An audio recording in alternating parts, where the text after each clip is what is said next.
Episodio de Keeping Up with los especialistas. Hoy vamos a sumergirnos en la fascinante evolución de la religión romana. Nuestros participantes en este podcast, ¿quiénes son?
Episodio de Keeping Up with los especialistas. Hoy vamos a sumergirnos en la fascinante evolución de la religión romana. Nuestros participantes en este podcast, ¿quiénes son? Santiago Uribe, Mariana Montealegre, Manuela No Tengo Patiño, Manuela Garzón, Gabriela Lascarro, Emilio Burgos y yo, Gabriela Sánchez. Hola, mi nombre es Manuela No Tengo Patiño y les voy a hablar sobre la época arcaica, la mejor época de la religión romana. Entonces, en la religión romana, en la época arcaica que va aproximadamente desde el siglo III a.C. hasta el siglo III después de Cristo, estaba profundamente influenciada por los etruscos y otros pueblos vecinos de Roma, que era inicialmente un pequeño núcleo latino que adoptó y mezcló diversas creencias y cultos. Aquí lo más interesante es que como se desarrollaron las primeras creencias animistas, los romanos creían que los espíritus habitaban todo lo que les rodeaba. En conclusión, los romanos estaban locos desde siempre. Y eso incluyó los objetos inanimados y los antepasados. También fue en esta época que se introdujo la tríada capitoliana compuesta por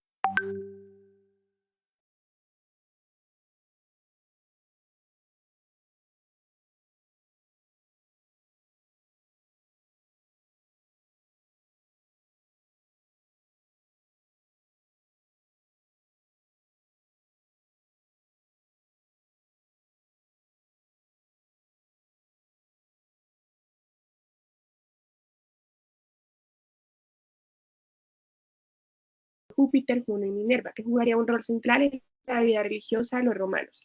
Estos dioses tenían una gran relevancia no solo en la vida cotidiana, sino también en la toma de decisiones importantes, como lo fueron las guerras y los acuerdos políticos, y era una religión profundamente integrada en la estructura social y política de Roma.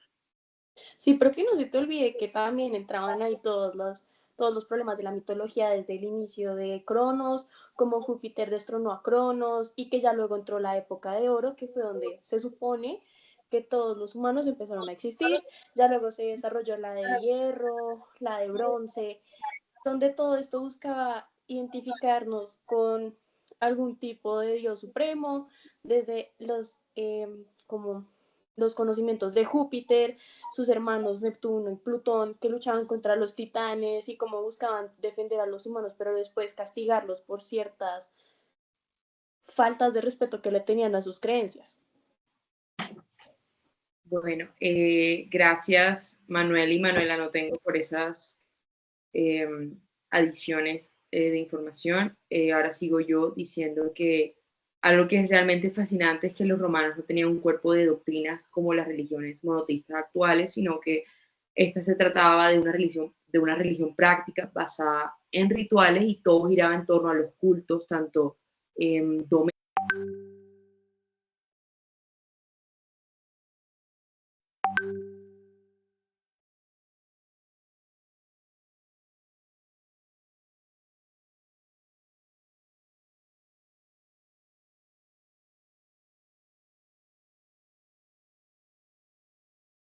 domésticos como públicos y cada hogar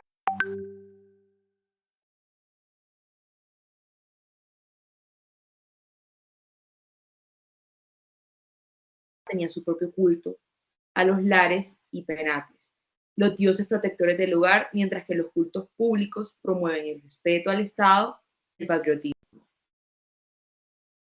Bueno, perfecto. Entonces nosotros ahora, Santi Uribe y yo les vamos a hablar sobre la época preclásica. En la época preclásica, los rituales y las fiestas religiosas tenían un rol central en la sociedad romana.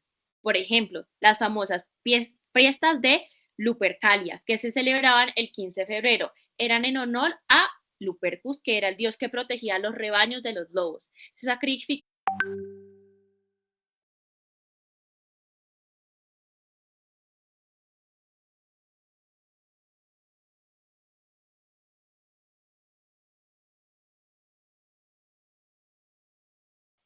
fiestas de Lupercalia, que se celebraban el 15 de febrero. Eran en honor a Lupercus, que era el dios que protegía los rebaños de los lobos. Se sacrificaba un animal y se ungía a los fieles con su sangre, mientras los Luperci corrían por las calles azotando a la gente. Esto puede sonar un poco violento para las personas, pero tenía una función de purificación y protección. También estaban los cultos fúnebres, como el de los manes, que eran los espíritus de los antepasados. Si no se les rendía culto, se creía que estos espíritus podrían volverse vengativos y traer enfermedades o pesadillas a las personas. De hecho, había hasta un calendario de rituales muy específico para honrar a los muertos, como la parentelia y la paralia, que eran momentos de ofrendas y agradecimiento a los espíritus familiares.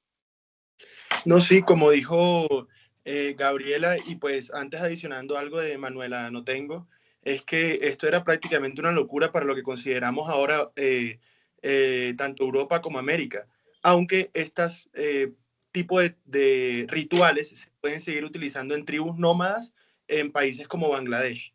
Entonces, en esta época vemos también como rituales y presagios jugaban un papel muy crucial en la vida pública. Los romanos creían que los fenómenos naturales como los tormentos o los terremotos, cosas que ahora consideramos como solamente una falla de placas tectónicas, eran señales directas de los dioses, que los dioses venían a decirles algo. Además, estas personas consultaban a los arúspices que interpretaban las entrañas de los animales sacrificados.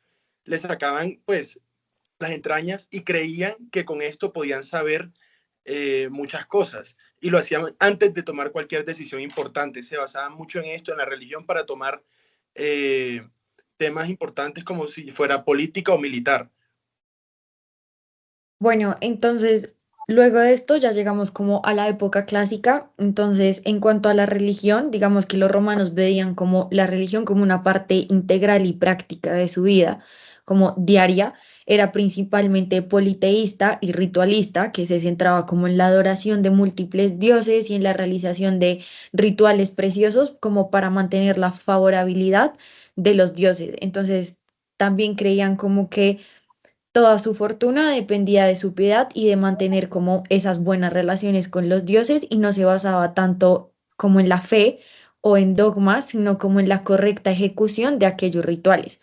Entonces, con toda la expansión del Imperio Romano, estos como que eh, se dieron cuenta como de las diversas religiones y de otros cultos, y que a menudo como que integraban su propio sistema religioso. Sin embargo, pues con el cristianismo, que surgió en Judea en el siglo primero después de Cristo, se presentó como un gran desafío significativo debido como a la naturaleza monoteísta y a su rechazo como de adorar otros dioses y al emperador. Entonces, digamos que esta adopción del cristianismo tuvo un impacto significativo en la estructura política y social del imperio. Digamos que el culto del emperador fue reemplazado por la veneración de santos y mártires cristianos, y la iglesia comenzó a desempeñar un papel central en la vida pública y en la administración del imperio. Entonces, esto se dio como en el año 380 después de Cristo, con el emperador Teodicio, perdón, que declaró como el cristianismo como la religión oficial del Imperio Romano mediante el Edicto Tesalónica. Pero espera, Mari,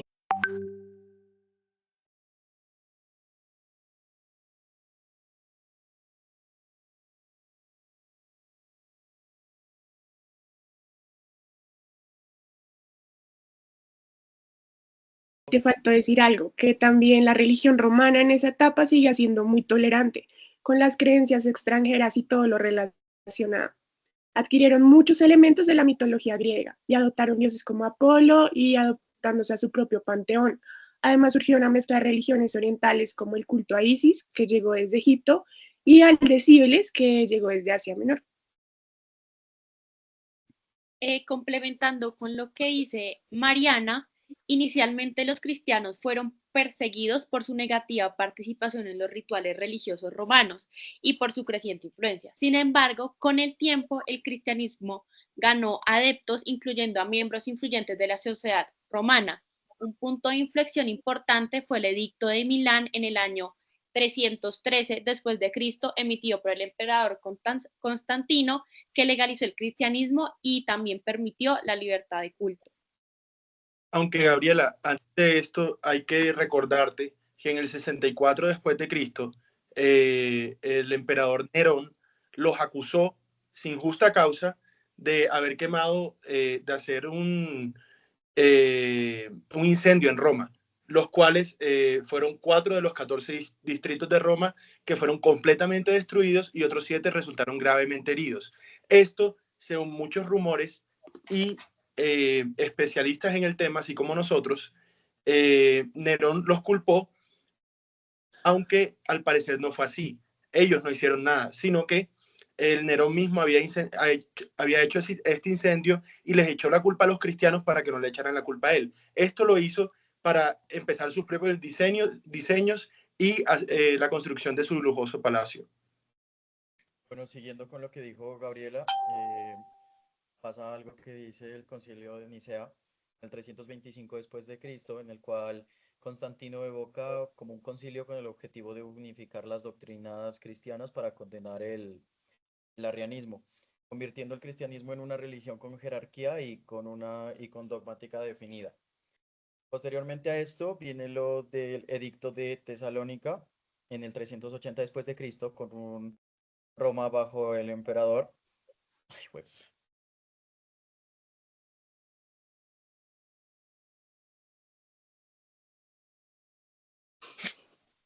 Te invito a hablar cuando arregles tu micrófono.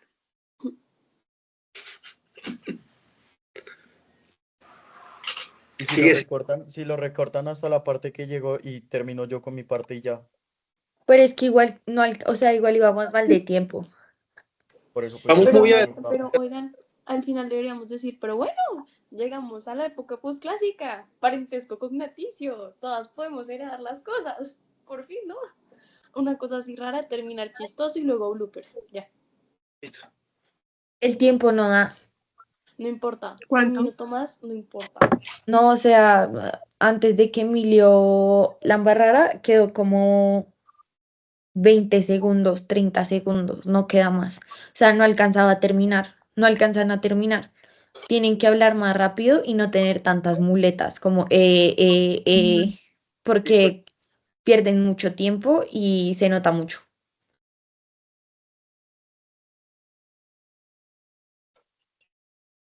Stop recording, ok.